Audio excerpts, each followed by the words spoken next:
존경하는 국민 여러분, 국회의원 김재섭, 박충권, 조지현입니다. 최근 더불어민주당의 움직임을 보면 사법 절차를 대하는 태도가 점점 더 노골적으로 변하고 있습니다. 민주당은 이재명 대통령의 재판과 관련해 공소 취소를 요구하는 전국 순회 기자회견을 시작했고, 급기야 이재명 대통령 사건 공소 취소와 국정조사 추진을 위한 의원 모임까지 결성했습니다. 이 모임에는 이재명 대통령의 대장동 사건 변호인이었던 이건태 의원을 비롯해 70명이 넘는 민주당 의원들이 참여하겠다고 합니다. 재판이 진행 중인 사건을 두고 여당 의원 수십 명이 집단으로 나서 공소 취소를 압박하고 수사한 검찰을 국정조사하겠다고 나서는 장면은 대한민국 헌정사에서 그 전례를 찾기가 어렵습니다. 이는 입법권을 동원한 사법부 겁박이며 삼권 분립에 대한 정면 도전입니다. 이재명 대통령에게는 현재 5개의 형사재판이 걸려 있습니다. 공직선거법 사건은 이미 대법원에서 유죄 취지 파기환송 판결이 내려졌습니다. 위증교사 사건은 1심 무죄 이후 2심 절차가 진행되다 현재 기일이 추후 지정된 상태입니다.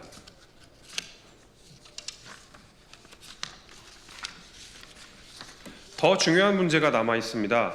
대장동, 백현동, 위례신도시 개발 비리 의혹과 성남FC 후원금 의혹 사건은 하나의 재판으로 묶여 있고, 대북 송금 사건과 경기도 법인카드 유용 사건까지 포함해 3개의 사건은 아직 1심 판결조차 나오지 않았습니다.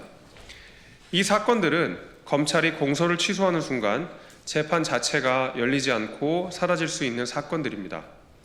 만약 이재명 대통령이 민주당의 주장처럼 아무런 혐의가 없고 검찰의 기소가 조작된 것이라면 그 판단은 재판을 통해 내려지는 것이 마땅합니다. 무죄 판결을 통해 검찰의 기소가 잘못되었음이 확인된다면 그 자체로 민주당이 주장해온 검찰권 남용은 오히려 더 분명해질 것입니다. 그럼에도 불구하고 재판을 중단시키고 공소 취소를 요구하는 것은 사법적 판단을 피하겠다는 꼼수로 비춰지기 쉽습니다. 재판이 불리하면 재판을 멈추고 결과가 마음에 들지 않으면 없애자는 것, 그것은 개혁이 아니라 권력을 이용한 협박입니다. 이러한 시도는 국회 법제사법위원회에서 이미 현실이 되고 있습니다. 민주당은 정청래 당대표를 중심으로 내란전담 재판부 설치와 법 왜곡죄 도입을 법사위에서 강하게 밀어붙이고 있습니다. 민주당 입맛에 맞는 재판부를 따로 만들고 판결이 마음에 들지 않으면 법 왜곡이라는 모호한 기준으로 판사와 검사를 처벌하겠다는 발상입니다.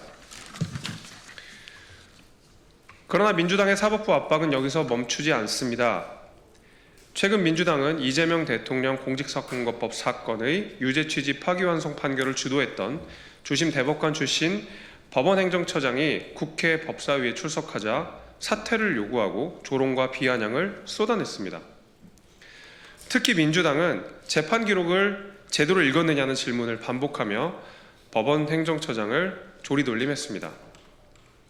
그런데 이 장면을 보며 묻지 않을 수 없습니다. 민주당은 한편으로는 재판 기록을 다 읽었느냐며 사법부를 압박하면서 정작 국회 법사위에서는 야당 법사위원들에게 법안을 읽어볼 최소한의 시간조차 부여하지 않고 있습니다. 법사위 일정은 당일 통보가 다반사이고 중요 법안들은 토론도 없이 밀어붙입니다.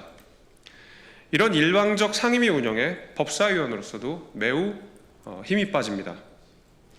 재판 기록을 읽었느냐고 따져 묻기 전에 국회 법사위 위원들로부터 법안을 읽을 시간을 보장하는 게 상식 아니겠습니까? 법사위에서의 입법 폭주와 판결에 대한 공개적 압박, 그리고 공소 취소 요구는 우연히 벌어진 개별 사안이 아닙니다.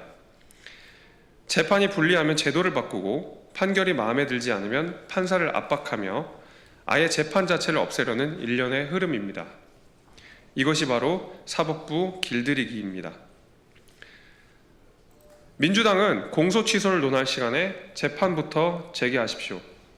국정조사를 들먹일 시간에 사법 절차부터 존중하십시오. 더불어민주당은 이재명 한 사람을 지키기 위해 공소 취소를 압박하고 사법부를 장악하려는 입법 시도를 즉각 중단해야 합니다.